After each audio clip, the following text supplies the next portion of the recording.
आज हम बात करेंगे सिंध की सरजमीन पर रोहड़ी में बहते दरिया के ऊपर जगमगाते हुए इस पुल के बारे में। लैंसडाउन पुल रोहड़ी न सिर्फ एक लोहे का ढांचा बल्कि तारीख का एक वो बाब है जिसने रोहड़ी और सक्खर को हमेशा के लिए जोड़ दिया।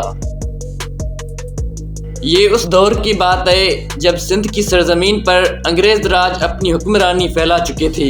दुनिया के नक्शे में तब पाकिस्तान का कोई नामो निशान, कोई कॉन्सेप्ट तक न था। ये इलाका जाना जाता था हिंदुस्तान के नाम से। सूरज के नीचे गर्मी और तेज धूप में बहता हुआ ये दरियाए सिंध जो तिजारत और तरक्की के लिए एक अहम रास्ता था, तो अंग्रेजों ने महसूस किया कि सक्खर और रोहड़ी को जोड़ देना एक ख्वाहिश नहीं, एक ज़रूरत बन चुकी है।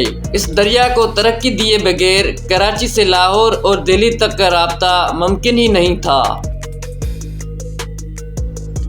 कारवां किनारे पर रुक जाते और तिजारतें दरमियान में टूट जाती। रेलगाड़ी तो सिर्फ दरिया के एक किनारे तक ही महदूद थी। दुनिया तरक्की कर रही थी तो अंग्रेज राज को भी दरियाए सिंध को तरक्की देना एक चैलेंज बन चुका था। फिर ज़रूरत को पूरा करने के साथ अंग्रेज़ों ने भी एक ख्वाब देखा, एक ख्वाब जिसमें दरियाए सिंध के ऊपर एक ऐसा पुल तामीर हो जो वक्त के साथ इंजीनियरिंग को भी चैलेंज करी। और 1887 में बरतानवी हुकूमत ने हुक्म दिया कि दरियाए सिंध के ऊपर एक ऐसा फौलादी पुल तामीर किया जाए जो न सिर्फ सक्खर और रोहड़ी को जोड़े बल्कि आने वाली कई अशरों तक मजबूती की अलामत भी बन जाए। लेकिन ये इतना आसान नहीं था। दरिया का बहाव तेज था, मट्टी भी नरम थी और टेक्नोलॉजी भी महदूद थी। फिर अंग्रेज इंजीनियर्स ने, खास तौर पर सर अलेक्जेंडर मीडोज रेंडेल ने एक ऐसा डिज़ाइन दिया जो आज भी दुनिया के मशहूर पुलों में शामिल होते हैं। और 1889 में पुल की तामीर का बाकायदा आगाज़ हुआ। बड़े पैमाने पर लोहा और स्टील मंगवाया गया और बुनियादों की खुदाई शुरू की गई। आगाज़ हुआ 1887 में और 2 साल बाद 1889 में फौलाद का वो ताज दरियाए सिंध के माथे पर सजा जो आज भी पूरे शान से खड़ा है।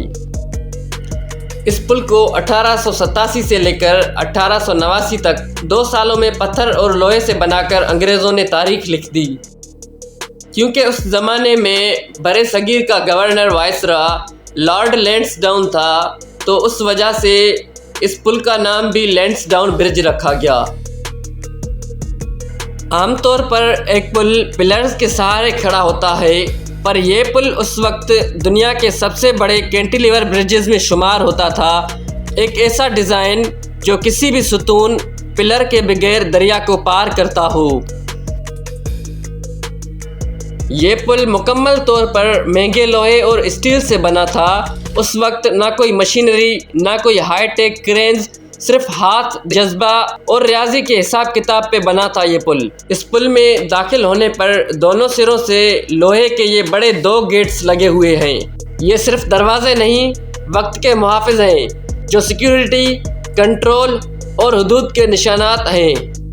रोड के अलावा यहाँ पर लोगों के घूमने या दरिया को पार करने के लिए दोनों साइड से फुटपाथ भी है।